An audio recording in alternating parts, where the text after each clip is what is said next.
Hello, everybody. Welcome to Dangerous Ideas. I'm Lee Camp. Felt like I had a little southern on the ideas today. Dangerous ideas. Um. So yeah, a lot to cover. Sometimes it's tough to figure out, how many stories can I cram into an hour or a little over an hour, and how deep to get into each one. And it's some days it's really tough. Anyway, hope you're hanging in there. Hope if you're in the United States, you're probably baking your balls off. So hope you guys are doing all right. Um, but yeah, we not only do we have July 4th, the wonderful, the magnificent July 4th coming up tomorrow, and Trump's Great American Fair is fair would be too nice of a word for Trump's Great American Fair if that was an utter disaster.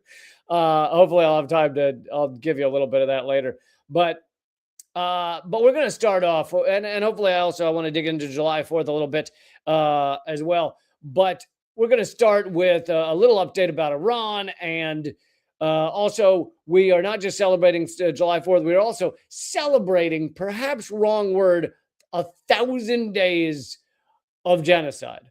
1,000 days of genocide has gone on, and the world has not managed to stop it. And many countries, many of the most powerful people around the world have not even tried to stop it, and in fact, encourage it. But first, let me just say a little update from Dropside News. Iran has mainly stopped the negotiations for the moment because they're having an elongated funeral for the Ayatollah now. But as of yesterday, Pakistan's foreign ministry said indirect talks between Iranian and U.S. delegations in Doha concluded with positive progress on issues related to the implementation of the Islamabad Memorandum of Understanding. But apparently, one of the main things the U.S. is trying to do is to get Iran to drop the toll booth at the Strait of Hormuz and instead just take sanctions relief instead of charging countries to go through that strait. But again, like many people have pointed out, the U.S. has lost this. We've lost this war, quote unquote. So to demand a bunch of shit when you're the losers is kind of tough.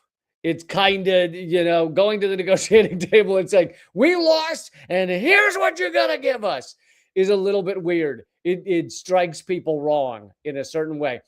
But I found this interesting from Dropsite's other analysis about Iran and the Iranian situation.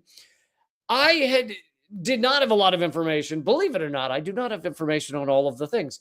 I did not have a lot of information on where, like, I knew Saudi Arabia hates Iran, the ruling elite of Saudi Arabia, and I assume they tacitly supported Israel and the United States, trying to bomb Iran into submission. But beyond that, I didn't know much of what Saudi Arabia's stance was, what they were doing behind closed doors. And anyway, here's what Dropside says, and this is only coming to the front now. Like, this has only become recently known. The long-standing alliance between the U.S. and Saudi Arabia was strained during the war.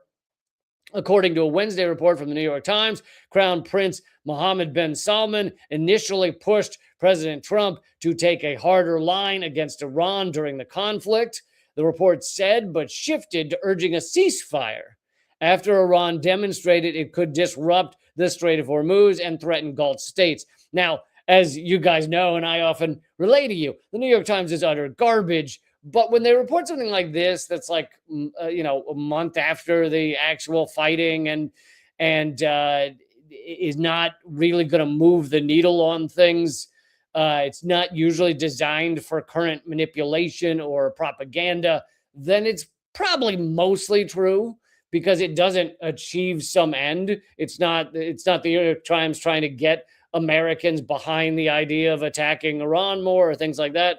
So I tend to believe this, even though it's coming from the New York Times. A key flashpoint, says Dropsite, came when Saudi Arabia refused to let the U.S. use its airspace for quote-unquote Project Freedom, a mission to escort commercial shipping through the strait, forcing Washington to abandon the operation within 48 hours. You remember that, right? Trump said, "We're gonna the Strait of Hormuz is open." He tweeted it out or whatever. Strait of Hormuz is open, and we're gonna escort the ships through. Ha ha! And it lasted 48 hours, and they escorted one ship through maybe or something. I don't know. Anyway, Washington was forced to abandon it. Ben Salman also declined a G7 invitation as a result of the war, the report claimed, as Riyadh has increasingly pursued its own diplomacy with Iran, China, and Pakistan. So, this is yet another way that the U.S. has actually harmed itself, harmed its own international interest, harmed the strength that remains of the petrodollar, because Saudi Arabia is the key point, the key agreement of the petrodollar. Now, they did not re-sign the petrodollar agreement when it was up for re-signing, whatever it was, a few years ago. I covered that at the time. Very few articles or mainstream covered it at all. Almost no one did. NASDAQ.com wrote an article about it that they then pulled down a week later because the petrodollar is the great unsaid thing, can't be spoken. Now, Saudi Arabia not re-signing the deal does not mean the deal doesn't kind of tacitly still exist. I mean, most oil is still bought and sold in dollars, but it means Saudi Arabia isn't on paper agreeing to sell all of their oil in dollars. And anyway, we now see from this analysis, if it's correct, is that the war on Iran actually pushed Saudi Arabia closer to China and maybe even closer to Iran and closer to Pakistan. Separating countries like Saudi Arabia from China and Iran from China were like the main goal of the whole thing. Like, this attack on Iran continues to be, the more we learn about it, it continues to be the biggest own goal in perhaps U.S. foreign policy history. It's tough to name one that's more insane or worse. Okay, so now let's get, and thanks everybody who's joining, who's here now. Please leave a comment. That actually helps with the algorithm. Make sure you click subscribe. If you're already a subscriber on whatever platform, make sure you now check and hit the caret maybe, and depends on the platform, and change the bell icon, click it to all alerts or whatever. This does make a difference. It does help the show. Even though I'm crazy suppressed, it helps. So please do that. Okay, let's keep going though. I wanted to get especially to the 1,000 days of genocide. 1,000 days Israel has been genociding Gaza by the dictionary definition. Fucking Google it. Use the Google machine. Look up the definition of genocide, and you will check off every goddamn box on that list. 1,000 days of genocide in Gaza. According to Gaza's government media office, the following figures mark 1,000 days since the start of Israel's war in Gaza. The human toll. So, this number is the agreed upon Gaza government media office number of dead, murdered by Israel. However, it does not count disease, which is a weapon Israel has used. It does not count starvation, which is a weapon Israel has used. It does not count a lot of fucking things.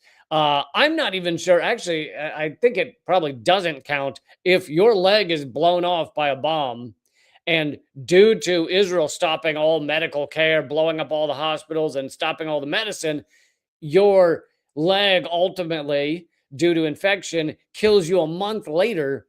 I don't know that goes on this list. So there's a lot of things, a lot of dead in Gaza in this genocide that do not count on this list. But anyway, I will read you these numbers anyway. This is according to the Gaza government media office. Human toll, 73,066 Palestinians killed, 173,514 wounded. 55%, over half of those killed were children, women, or elderly people, which proves that 55%, like that number, like that should stick in your head because of what it proves. It proves this is not a military engagement between two warring sides.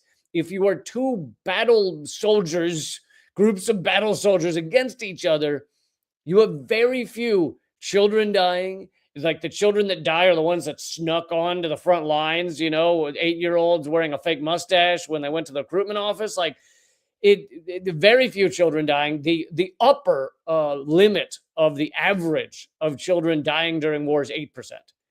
And in Israel's bombing, it's way over that. So again, this proves this is not a battle between warring soldiers. This is just a massacre of a civilization, of a people. That's all it is. 55% children, women, or elderly people. 262 journalists have been murdered. 556 aid workers have been killed. These are by far the largest numbers ever in a battle since these type of numbers were kept. And which also means the most ever, because there weren't all that many journalists back in, ancient Egypt. It was so much tougher to take a selfie in ancient Egypt and, report on what you were seeing.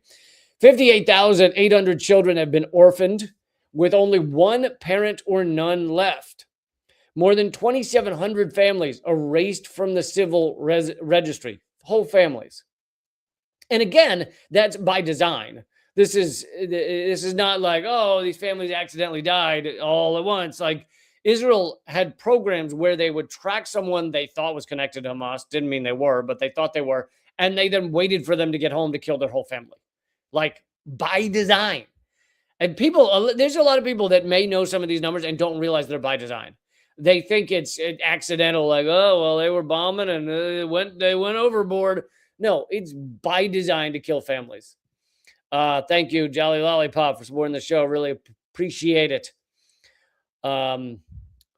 Okay, to continue, more than 1,700 medical workers killed, 38 hospitals damaged, which I think, damaged, destroyed, or put out of service. 197 ambulances targeted, which is supposed to be a war crime. I mean, all of these are war crime, really. So maybe I don't need to keep saying that. I think there might have been one hospital that was not like largely out of service left, maybe, out of all the hospitals in Gaza. Anyway, but even that one may be by now. I don't know. That might be a dated reference. More than 2.1 million cases of infectious diseases. Again, and 2.1 million cases. There were only 2.1 million people in Gaza, 2.2 million people in Gaza when this thing started, and you've got 2.1 million cases of infectious diseases. But again, by design, Israel has made sure to stop any medicine that could contain disease from entering Gaza. 22,000 patients need treatment abroad but are unable to leave. More than 90% of Gaza has been destroyed. 90%. With 223,000 tons of explosives dropped, which is the equivalent of, again, this is a dated number. It was 6 Hiroshima bombs. It's probably 10 by now. I don't know what the accurate number is now, but it's over 6 Hiroshima level atomic bombs dropped across Gaza. 410,000 homes and buildings have been destroyed or rendered uninhabitable. Around 2 million people were forcibly displaced, with 350,000 families needing shelter. Economic losses, direct losses across 15 sectors are estimated $80 billion. And of course, the economic doesn't really matter when you've murdered everyone. It's a silly number. But since October 11th of 2025, which was the first full day of the so-called ceasefire, Israel has killed 1,059 Palestinians in Gaza. Again, that's just straight up murder, not counting disease or anything. Wounded 3,429, while 788 bodies have been recovered from the rubble. So that's during the ceasefire. This is not a ceasefire. Israel kills people on every single day. And if you look at a chart of the days Israel has violated the ceasefire, it is almost every single day. 1,000 days of genocide, folks. I feel like this deserves more, let's say, commemoration. Certainly not celebration. More commemoration, more discussion than fucking July 4th. But I'm sure it won't happen that way. Only 25% of the food needs of Gaza's population are entering the Gaza Strip through the crossings. Israel had promised during the ceasefire. So in the ceasefire, there was there were things that each side agreed to, and it's the ceasefire discussions. Israel agreed to allow 600 trucks of aid into Gaza every day of the ceasefire. The estimate that's needed by humanitarian groups that's needed to sustain Gaza prior to October 7th was 1,000 trucks a day. Israel promised to allow 600 a day. Way not enough to feed everyone, but 600 trucks a day. How many trucks do you think they're actually allowing in per day? 120 to 150 are allowed in. It says aid and commercial trucks daily. So that's not necessarily just aid. The other thing Israel likes to do is they like to say they're allowing in a certain number of aid trucks, and a certain number of them are like filled with just napkins. Like things that, yeah, in a perfect society, you'd have napkins, you'd have paper products. But Israel finds it funny that they're allowing aid trucks in that don't actually have any food or things like that. Because they are sick psychopath monsters. Okay, so that is 1,000 days of genocide. Let me know how much of that you get from your mainstream media. Let me know how much they're giving you those numbers, because I'm sure it's a veritable fuck ton.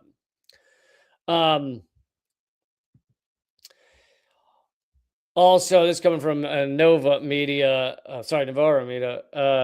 Israel has installed cranes with unmanned machine guns around Gaza. They've stolen 70% of Gaza. So there's about 30% left for the survivors in Gaza. They've installed cranes with unmanned machine guns to kill Gazan citizens. These are 23 cranes mounted with remotely operated machine guns to shoot at Gazan civilians during this ceasefire, during this time of peace. That's what they've done. And they've been shooting children, actually sniping children intentionally. And a UN report had found that as well. So when anyone's arguing about Israel, just please remember to give them all these facts. Something you may not have seen, if you don't keep up on my Substack, is a couple of days ago I posted. And remember, I had the dissident. He goes by the dissident on Substack. I had him on the show a couple of weeks ago, and he reported on this. So you can check him out as well. But I put out a Substack column about a new video that is on the day of October 7th, 2023. A new video showing inside Israel's police command center as they're deciding to use the Hannibal Directive, as they're deciding to murder innocent Israelis, rather than allow Hamas to take any hostages or things like that. Some people, independent media, certainly not mainstream media, have reported on the fact that Israel killed hundreds, if not over 1,000, of their own people on October 7th. Hundreds, easily hundreds of those murdered October 7th was by the IDF, was by Israel. And it's not just me like saying that out of the blue. I have loads of documentation. It's on my Substack. I've covered it here as well. But there is loads of evidence and proof that Israel's done this. This, however, is the first internal video, showing them making this decision. And it was leaked. And in fact, the video is only 30 seconds long because one of the war criminal lunatics, Itamar Ben-Gvir, comes in to the room as they're filming and says, "Shut off that camera." So I'll play the clip here, but if you want more analysis of it, please do go to my Substack. It's free to read there, realecamp.substack.com. By going there and clicking Substack, or subscribe, you support my show. So please do that. But okay, I'm going to play this 30-second clip. Now, here's the thing. For those of you listening to the podcast, it's in Hebrew. The translation, which was done by a verifiable, very much trusted source. The translation is on the screen. So those of you watching the live stream will be able to read the translation. I will do my best to hit pause and read enough of the translation out that you get what's being said. But anyway. So he says, And the phone binging was in the video. So for all you hundreds of people checking your phones right now, it was in the video. Because I think I checked my phone every time I was posting this video and rewatching it. Anyway, you don't need to check your phone. Anyway, he just said, right now, I would bomb the entire Gaza border with artillery. And when he means Gaza border, he doesn't mean, he's talking about the Israeli side. He was saying, just bomb everyone. Hostages, IDF, doesn't matter, bomb them all. He says, hit them with a blow so they'd have a real problem. Then another one of them responds, it looks like they're on it. I wrote this to Amir. And the other guy says, they're not even getting fighter helicopters in the air. You think they're on it? By the way, this is apparently 10 a.m. When Hamas first came across, when the fighters first came across the wall, it was 6 a.m. or a little after 6 a.m. or something on that day. This is 10 a.m.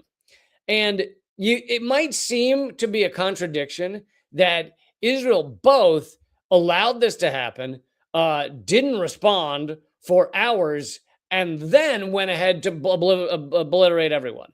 And you might go, if this was a plan, and by the way, New York Times has also reported that Israel knew about every detail of this a year in advance. Like every detail they knew a year in advance. But, you know, Israel's not a very, Israel doesn't really care militarily. Like they don't like surveil Gaza or nothing. So they wouldn't have cared that they had the whole plan.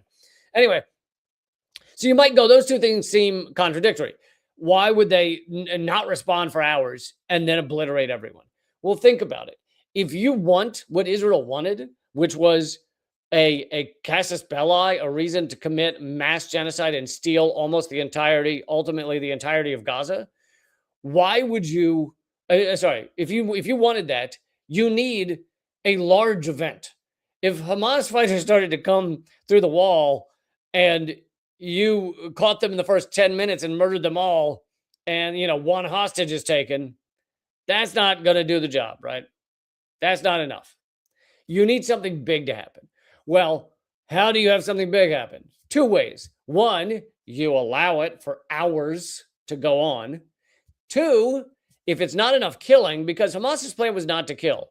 Largely not to kill. I mean, they went in obviously knowing that they'd be up against the IDF, and when the IDF came at them, they would fire and kill people. So they knew they'd be killing some IDF, but their plan was mainly to take hostages. And in the documents that New York Times reported on, that Israel had a year in advance, called Jericho Wall, I believe, in those documents, or Israel nicknamed it Jericho Wall or something like that, Hamas talks extensively about aims to take hostages. And they do not plan on killing a lot of people. They plan on killing only the number of people that stop them from taking the hostages.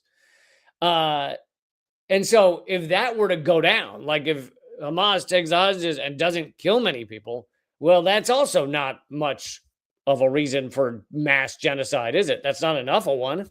You need tons of deaths. You need Israel's 9/11. And so one way to do that is you allow shit to go down for hours, and then you go in and obliterate everyone and blame Hamas for all the deaths. I've shown the piles of, it's in several of my articles. By the way, so this new article about this October 7th video, at the bottom of it, I link to my full analysis of everything October 7th. So if you want all of this with links going to every source, that's where you can easily find it. It's at the bottom of this article that I just put up on this October 7th video. Anyway, you've seen photos probably. I've shown them many times of the piles and piles of blown up cars, like literally hundreds of blown up cars. Minimum is 100. I don't know what the exact number was, but of cars, not like riddled with bullets, like exploded, fire explosion. And Israel ultimately piled them all up, and you can see the video of it. They then shredded and buried them all except for like 5 that they made a monument out of or something. So hundreds of these cars, go look at the photos. Hamas was not doing anything that could blow up cars, nor did they have any aim of blowing up cars. So what was blowing up the cars? Oh, it was the IDF dropping loads of artillery. I'll give you the number in a minute after I finish playing the video on the amount of bomb weaponry that they unloaded on these people, these innocent people. The IDF did on that day. But anyway, let's finish the video. He says, no, on Gaza, break it all apart, along with the soldiers who got abducted. So he's being quite clear. Kill everyone. Kill the soldiers, kill innocent bystanders, kill Hamas, kill them all. Then the narrator, so this was initially aired on Channel 12 in Israel, and the narrator says, these are the first moments in the police command center. And then Itamar Ben-Gvir gets there and says, shut off that fucking camera.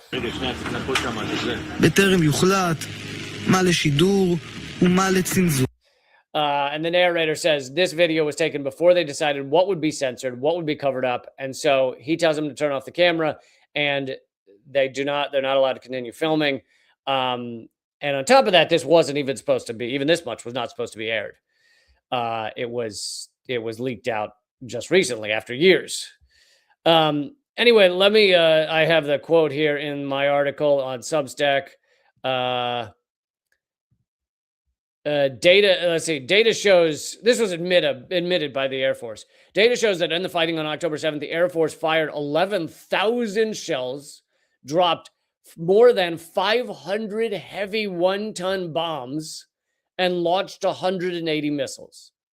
Now, if you were trying to kill Hamas fighters that were amongst Israeli citizens, what are 500 heavy one-ton bombs going to do for you? It's just going to kill everyone, right? And we know, if you have half a brain cell, you know that was the goal. Thank you, Heart in the City, for supporting the show with a super chat. Super chats do help the show. Please feel free to contribute. As you guys know, I am incredibly suppressed, incredibly censored. I'm probably the most censored comedian in America, but obviously I do a lot more than just comedy, and that is part of the reason why. But all right, that article is at reallycamp.substack.com. I hope you go over there, you watch the video, you share it with people, you read the article, you read the extensive article on October 7th, you do all that, and then you think, you know what? This is worth a beer.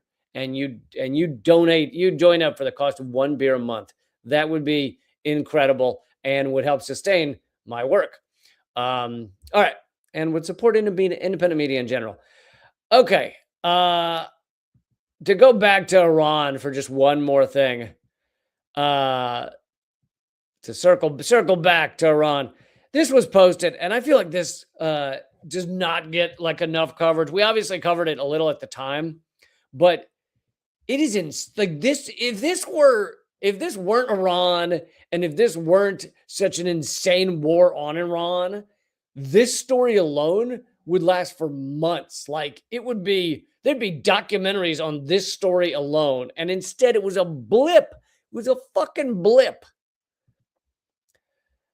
This is posted by Rick Wee123 on X, Twitter. He says, that time when an unarmed Iranian ship was invited to take part in an Indian naval exercise alongside the United States. This is right at the beginning of the U.S. war on Iran. Its sailors were welcomed on land and paraded before Indian President Modi as a gesture of respect. At the last second, the United States suddenly abruptly withdrew from the exercise. This was a peace.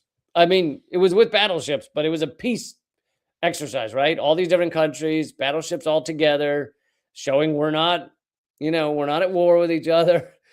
At the last moment, the U.S. withdraws. It waits outside of, the India's territorial waters, and then blows up the Iranian ship that it had just stood beside. What follows was incredibly grotesque. After attacking an unarmed vessel, the U.S. refused to rescue the sailors that had survived, the ones that had survived, being blown into the sea, and abandoned them to drown. The grim work of recovering bodies was left to the Sri Lankan Navy.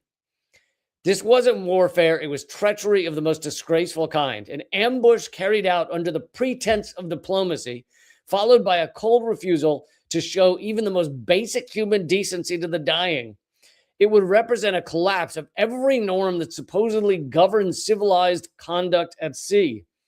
And yet, instead of outrage, much of the American media response has been indifference or rationalization. I mean, it really has, like, this more than other stories. At least the girls' school bombing, like, we still talk about that today. But this one is just like forgotten. There's a little video here, but it's just kind of a little cartoon, but they're just showing where the ships are. Iran leaves India's waters and is then blown up basically as it passes Sri Lanka. And I don't know what percentage of the sailors died, but most of them. It's just like, it's so remarkably revolting, and it's such a remarkable war crime, like unbelievable. Okay, I am already running out of time for all these stories I wanted to get to, so we are going to move on. But again, I hope you'll join up at reallycamp.substack.com or patreon.com/leecamp, and check out all my podcasts. Check out, by the way, if you sign up on Substack or Patreon or on my locals community, leecamp.net, if you sign up on any of those, you get my the 2 stand-up comedy half hours I've put out in the past 6 months. One of them is titled Nationalism is a Brain Parasite. The other is titled it's Settler Colonial Apartheid Anchor Baby. It's the other one. You'll get both of them. Both taped live in New York City. And you'll get them the moment you sign up. All right. Let's keep moving here. I wanted to do a little bit on data centers, the harm of data centers and big tech. And let's just start with the noise. So this is becoming more known as these data centers. A lot of these data centers are still being built, and they're already sucking up tons of water and all that shit. But the thing that is only now kind of coming to the forefront is the amount of noise these data centers create in their surrounding area, like for several miles around them. So let's say you've been living there for years, and this data center goes in, and you kind of barely hear about it. And they go, oh, there's going to be jobs, right? They always say that, job creation. And as I always say, you could create jobs doing anything. You could create jobs planting trees. You could create jobs saving babies. You could create jobs giving everybody herpes if you paid a guy. Job creation is a bullshit. It's a bullshit rubric for how good a project is for society. Hey, I'm not hire tons of hitmen to just kill all sorts of people. Can you imagine the amount of job creation? Oh my God, I'm gonna create so many jobs. It's gonna be awesome. But the amount of noise is now becoming better known around these data centers. And here's a video. And I hope this comes through. I know it's tough when it's filmed and posted on Instagram, then I'm playing it to you, how well you can hear this. But here's a girl just sitting there, woman, just sitting there, and she's just playing the noise of that's at her house. This is her house. Let me hit refresh so we can try and get to the beginning on Instagram, a garbage platform. This is the constant sound. 24/7. And that woman says she's a mile away. Like, just endless hum that will drive you fucking mad. I mean, that's just constant. That's like, what if that's your child at home that you've lived in your whole life and you don't want to move?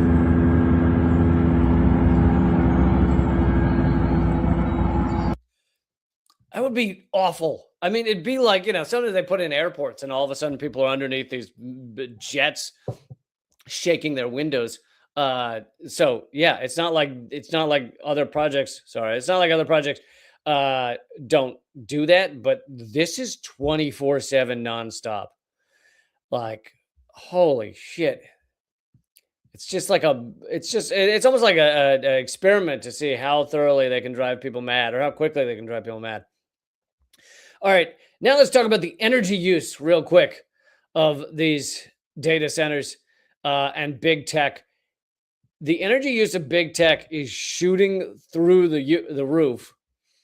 This is from Jason Hickel. He often does great work not to be confused with Jason Hickel. 7 years ago, a representative from Google reached out to me in an official capacity to discuss the company's energy use.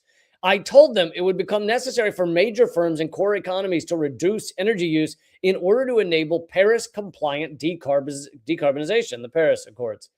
They assured me that their new AI tools were already helping them identify ways to improve the company's energy efficiency, so they weren't worried. They insisted this would soon yield radical efficiency improvements and lead to energy use reduction without any change to their production activities. Just wait, you'll see, they told me. I told them that's not how it works. In growth-oriented capitalist firms, savings from efficiency improvements are generally leveraged to expand production, meaning more energy used. I predicted that even if their AI found ways to improve efficiency, Google's energy use would go up, not down. 7 years later, this is where we're at. And for those of you listening to the podcast, it shows that it's basically the hockey stick. Like the energy usage from 2016 is 1/20th, maybe 1/30th of what they're using now. It is shooting through the roof. And several of these on the chart have stopped reporting their energy, or have not reported since, let's see, Amazon hasn't reported since 2021. And that was still deep in the pandemic, pretty much. Microsoft hasn't reported since 2024. But with both of those, you can see they are following the hockey stick. Meta hasn't reported since 2024. So these are basically prior to the biggest data centers. And these numbers are shooting through the roof. In fact, the only one out of these companies, Google, Amazon, Microsoft, Meta, and Apple, the only one that reported for 2025 is by far the highest. It's Google, and or at least it is the highest, and it is.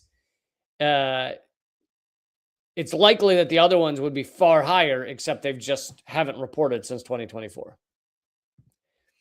And I don't think I need to deeper level of reality, but I don't think I need to explain this one to you, is that energy and energy usage is everything, right? It is the reason we are setting this planet aflame with usage of fossil fuels. It is the reason that a country like the United States is able to be incredibly powerful and extract money, extract wealth from much of the rest of the world.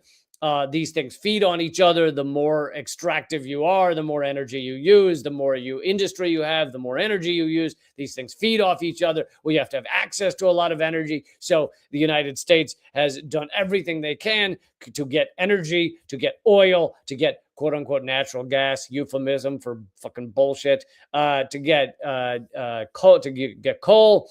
And of course, to some degree, other areas, nuclear and some green energy. Although the U.S. is kind of unique, unlike other advanced not advanced civilizations. We're all humans are advanced civilizations. It's been how you want to do it, but advanced industries in terms of production. Unlike many of the others, the United States needs specifically fossil fuels because we're based on the petrodollar. So, or our immense wealth is based on the petrodollar. Yes, other countries are also based on the US dollar. So it's all feeds off itself, but they're not as diehard about saving the petrodollar because they are not the ones with hegemony. Anyway, you see the energy usage is shooting through the roof, and we are not nearly dealing with this, with the climate ramifications. There's many other things about data centers. I'll keep bringing them to you, obviously, as these things develop. But I have not done maybe an extensive, 20-minute discussion on the amount of water usage that data centers use, the amount of pollution. However, one of the things I do love is that we seem incapable of building any other impressive technological advancements in the United States, like large scale for people, for the people, for our infrastructure, for our society. Not happening, right? fucking not happening. There are so many solutions out there. By the way, it may be months from now, but I am starting a new show, a new podcast that is just solutions based. That's one of my goals. It doesn't mean I won't talk about how shit things are also. That'll be in there, because in order to talk about why you need solutions, you got to talk about shit's going to hell. So that'll be in there. But I'm just saying, I'm starting. Tough to know what it's going to look like. I don't know whether it'll look like an hour live stream podcast / thing or something else. But I want to bring, because the solutions are fucking out there, and yet we don't build any of them. Like just hydroponic farming. Like with hydroponic farming, you use something like 90 to 99% less water, and you can actually grow the things in the area where they could be eaten and used, so that you're not shipping them around the world. Like, and they don't all die when it's hot outside, which, guess what? Climate crisis. It's going to be hot a lot. I don't know if you've noticed. It might be a little hot where you are right now. So it's like these solutions are out there, and we're not fucking doing them, because that's not what it's about. It's about profit. End of story. That's just unbelievable. Okay.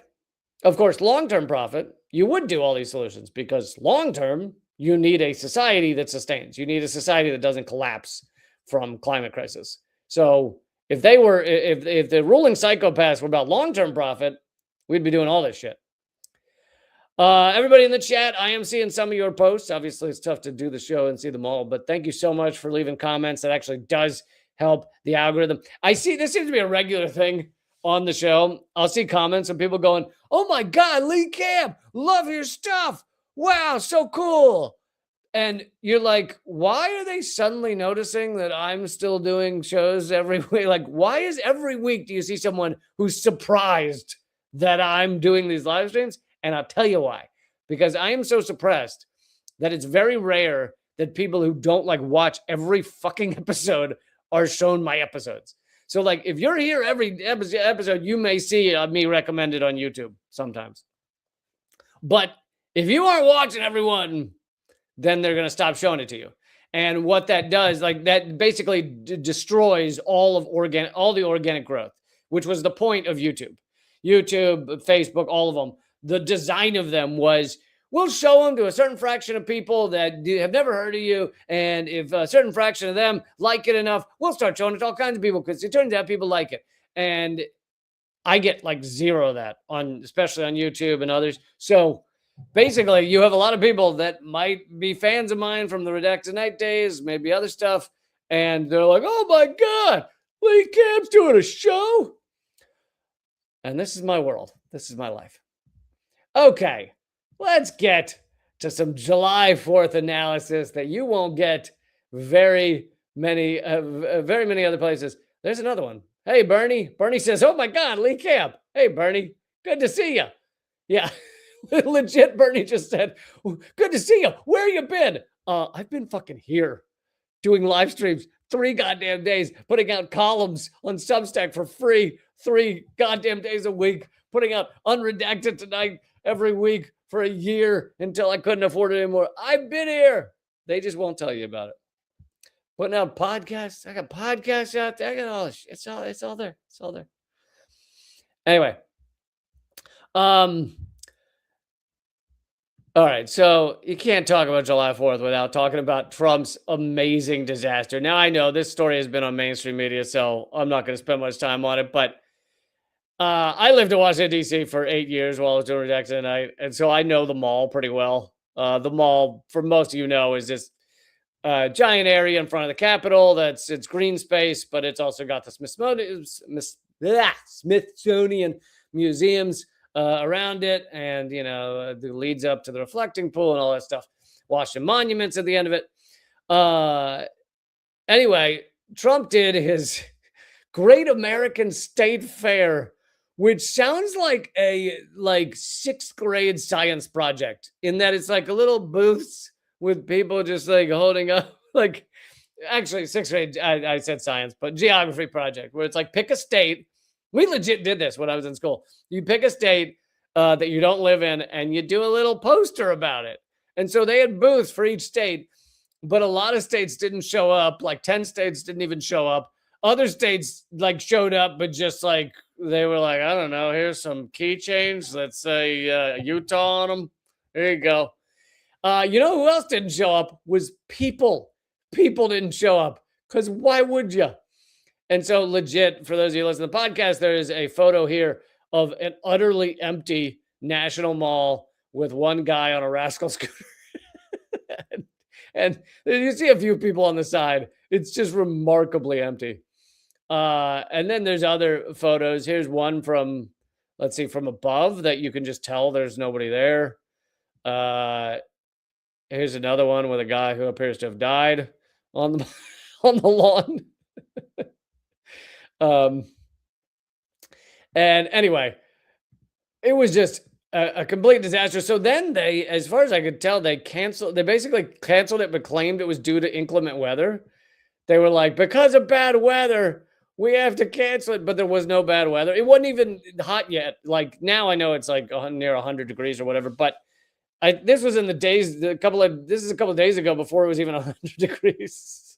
They're like, the weather's too much. We can't do it. Oh, and here's, I just have to play this because you're not going to hear much, but just have to play this because it shows how empty even the bigger events were. So this is a bigger event where Dr. Oz is speaking, right? The fucking psychopathic maniac who now runs your Medicare. Trump put in charge of Medicare. And he's speaking. So you'd think, like, he's an attraction, right, for Trump fans. Dr. Oz is speaking.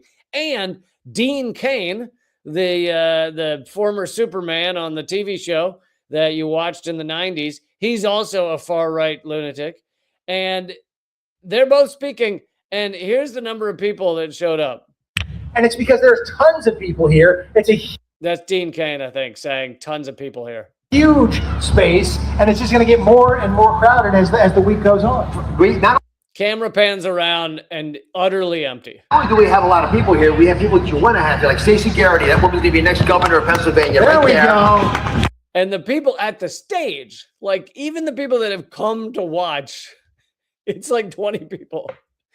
So anyway, I know you could have gotten that from mainstream media, but it was too funny not to cover that. But here's what you won't get from mainstream media. Gerald Horne, excellent historian. If you haven't heard of his stuff, you should check it out. He did an interview, and I need to have him on sometime. He's one of those on my list that he's at the top of my list of why have I never asked him to come on the show? No good reason. Awesome historian.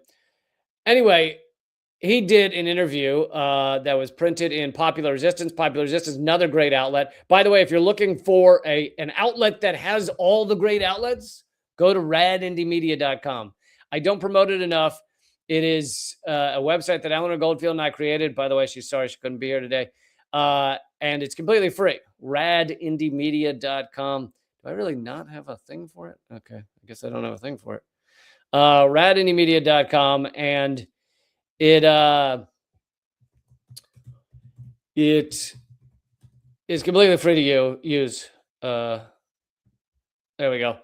Completely free to use, and it has just loads of awesome resources on it. And every time you use it, you're supporting those resources. It, by the way, sends you straight to those outlets, so it helps them. It's not hurting them. Like if you go there, you won't think oh, Lee created this to leech off all the viewers of these other outlets. No, that it all directs you straight to them. So, and what's funny is I'm helping all these other outlets, and some of them don't even answer my emails. So it's it's not I'm just trying to help. I'm just trying to help folks. I'm just some of them won't even answer me. But what the fuck? Who cares? They're doing good work, and the people writing the articles are not the ones that receive the emails anyway. So, radindiemedia.com. Has all of these outlets. So anyway, Popular Resistance posted this interview with Gerald Horne, and it's about July 4th, the origins of our country, right? The origins of our revolution, of our leaving of the British Empire, 1776. And side note, July 4th is not actually the important day. I don't remember all the details. I read them on Government Secrets one time, but it was like July 2nd, most states signed on. And then the final state to sign on didn't sign on until like into August or September or something. So the actual day of July 4th is like kind of made up, but side note. But I feel like that's a good metaphor, though. Like most of our history is made up. Almost everything about the founding fathers is false in one way or another. So it fits. Anyway, Jailor Horn talks about, he says, this is a quote, he says, my research has convinced me that we need to look more closely at slavery and the slave trade in order to better understand the founding of a slave-owning republic in 1776. Like, if you understand our true history and the truth behind the revolution, it is so much about slavery. Like, it is a populist. First of all, yes, the grunts on the ground fighting and dying were average people, mainly. Average men, almost exclusively. But the people who made the decision to, like, go to war and start a revolution, those were largely the rich and wealthy. It doesn't mean they're all assholes. I'm not saying that some of them didn't do good things. But George Washington, slave owner. Thomas Jefferson, of course, slave owner. But anyway, he's saying slave owning and the risk of losing slavery was one of the biggest reasons for the revolution. And we are not taught that. We are taught it was all about just freedom and taxes on our tea and stuff. It was really about slavery. So to continue from his quote, in other words, in June 1772 in London, there was Somerset's case. And I know some of you, you can chime in the chat if you'd like to. Some of you may be the smarties who already knew what the Somerset case was. I either never knew or had forgotten. But anyway, Somerset versus Stuart, 1772, was an English legal case where Lord Mansfield ruled it was unlawful for a master to forcibly remove an enslaved person named Somerset from England. While technically a narrow habeas corpus decision, it proved to be a critical victory for the abolitionist movement. So imagine this.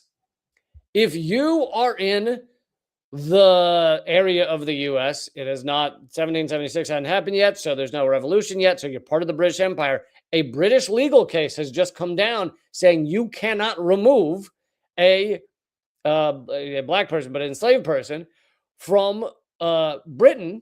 You could imagine, you could see the writing on the wall that could mean quite soon you can't remove a person from Africa.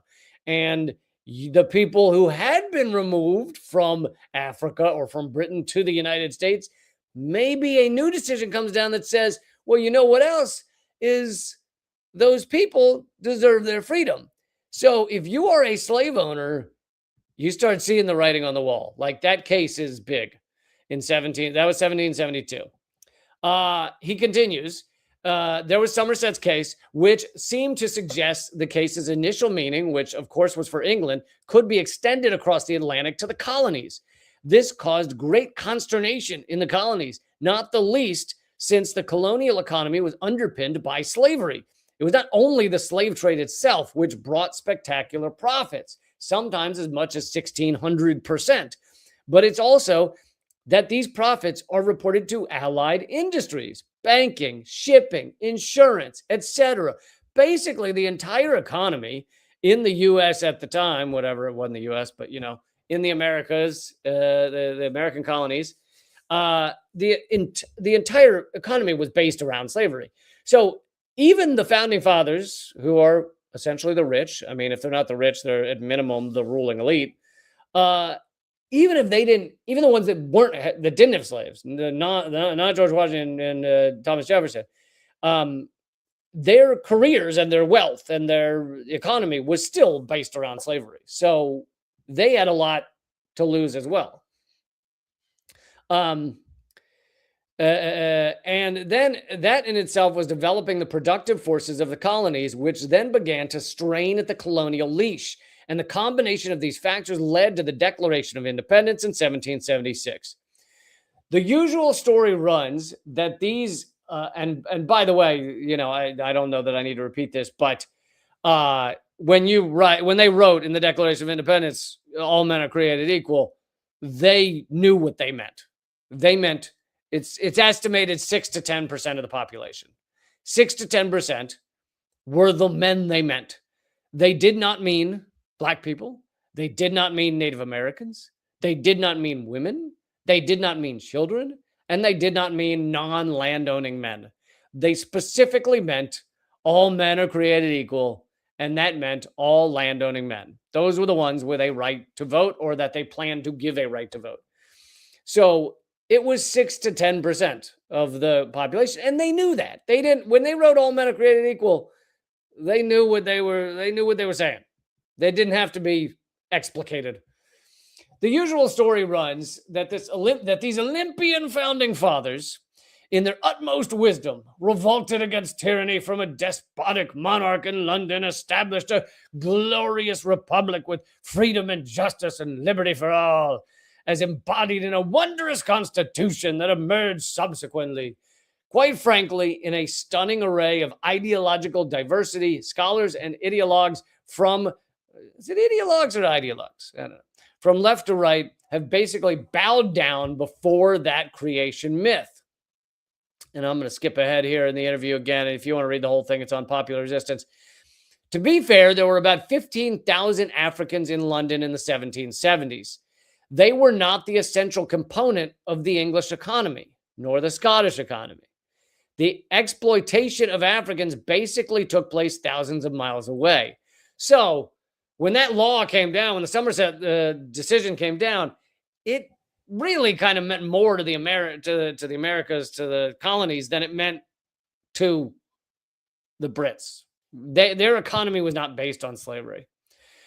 Increasingly, Londoners were coming to see the colonists as being rather uncivilized with regard to their treatment of Africans. Isn't that something?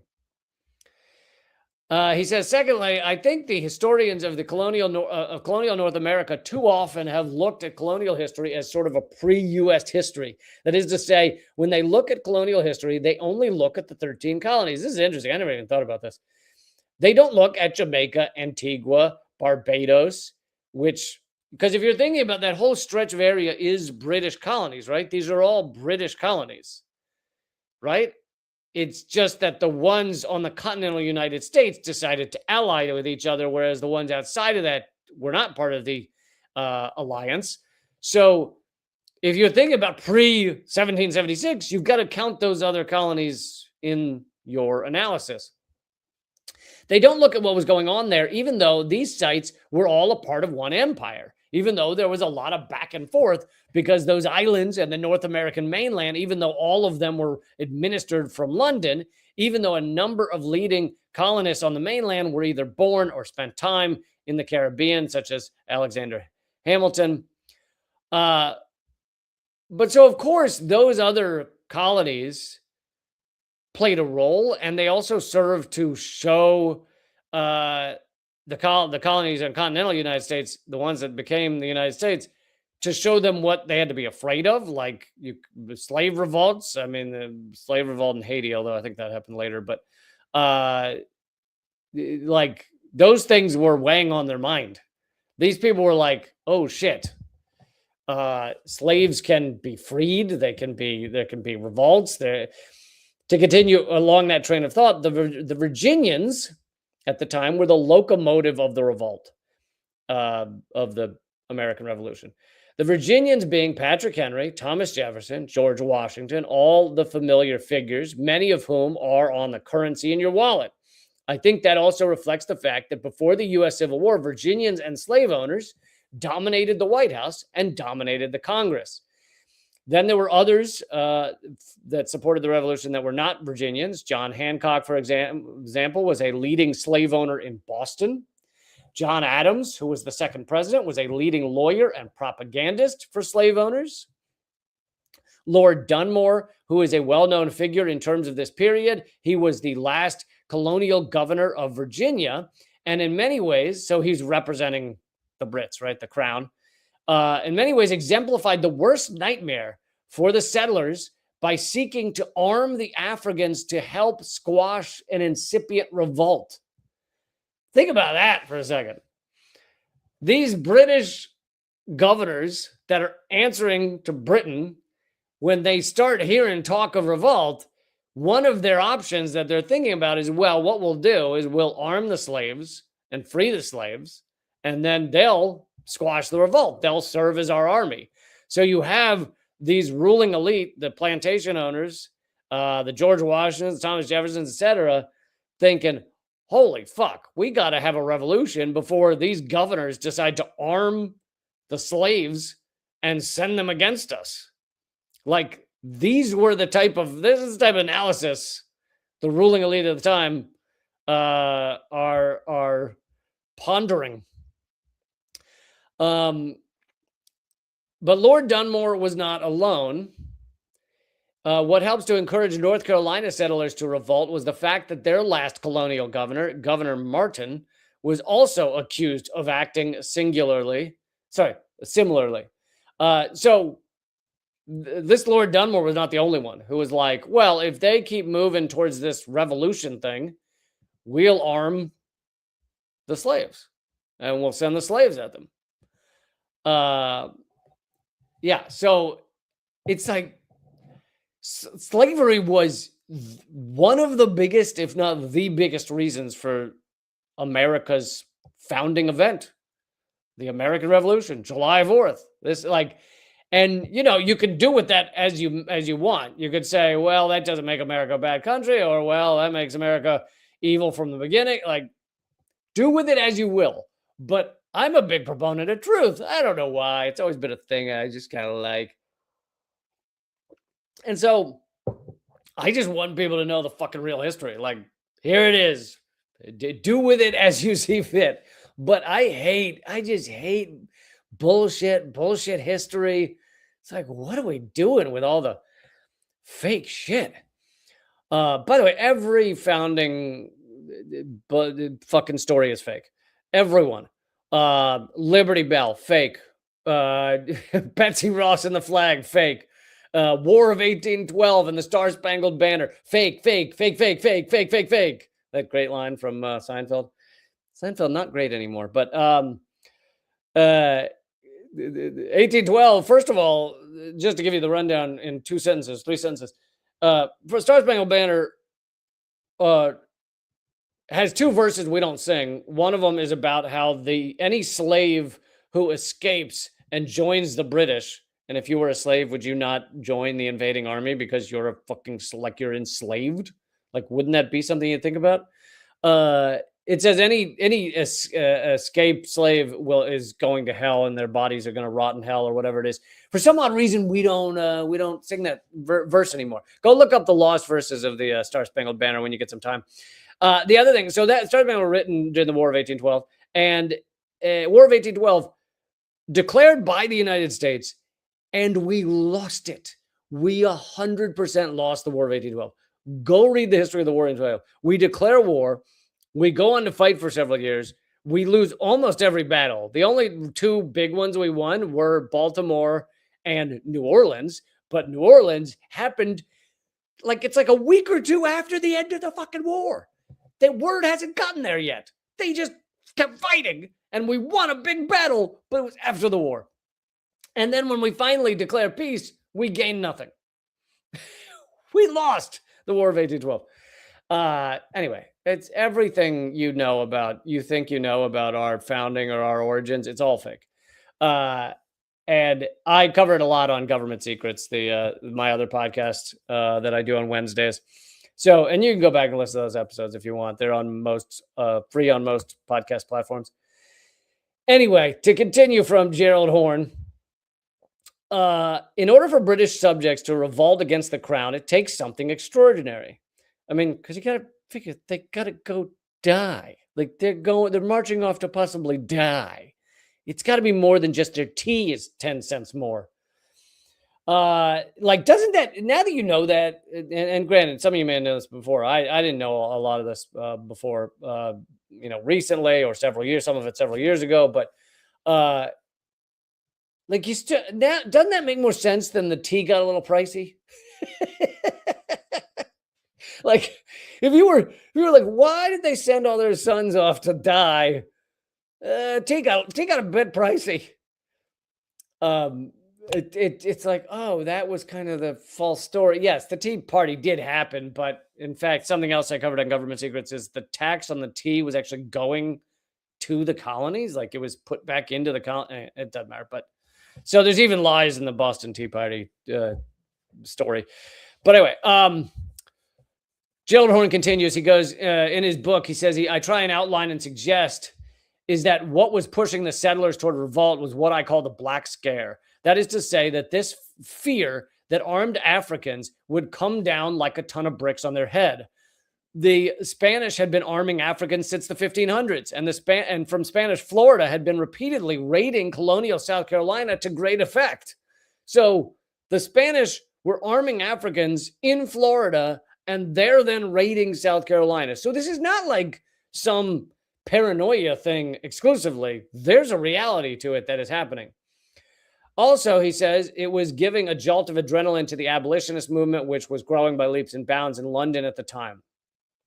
We oftentimes lose sight of the demographics and how in numerous precincts in North American mainland, Africans wildly outnumbered Europeans. When you combine the Native American population with that of the African population, you begin to get an idea of what I mean when I say that there's this fear, if not hysteria, about arming Africans to squash revolts of European settlers. So these people are afraid that they'd be surrounded on one side by Native Americans, then the vast population of Black people in the colonies would be armed and told, hey, you're free, go to town. That seems to make a lot more sense as like a driving reason to jump into a revolution than pricey tea. Just saying. All right. I don't really have enough time for this last one, but that's okay. Last story, because I wrote a Substack column about it today. Came out today. And so you can go check that out. The last story is that Mitch McConnell may be dead. Mitch McConnell might be dead, and we're legit not being told about it.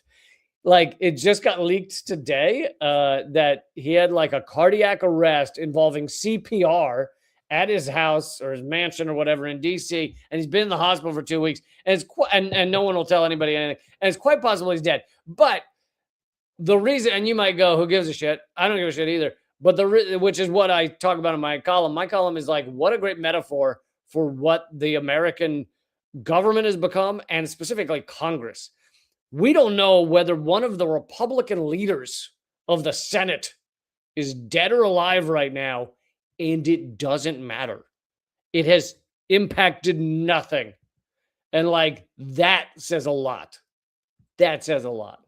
So that is free to read over at reallycamp.substack.com and share and all that good stuff. But I do hope that today, after this hour and 8 minutes, you think that's worth 33 cents. What I just gave you was worth 33 cents. Because if you do, then sign up for $8 a month. It amounts to 33 cents per live stream and column. So if you think I gave you 33 cents for this, it would be amazing. You join up.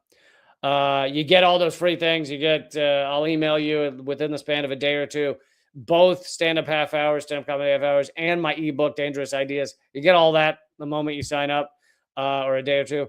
And again, you could cancel anytime. So I hope you see fit to do that. Support this show. What else I got for you? That's it. I think, yeah, I should have a live stream. Should have a live stream Monday. I think so. Sorry about all the travels, but I will see you Monday, I think, and check out the columns that I have posted on Substack and keep fighting.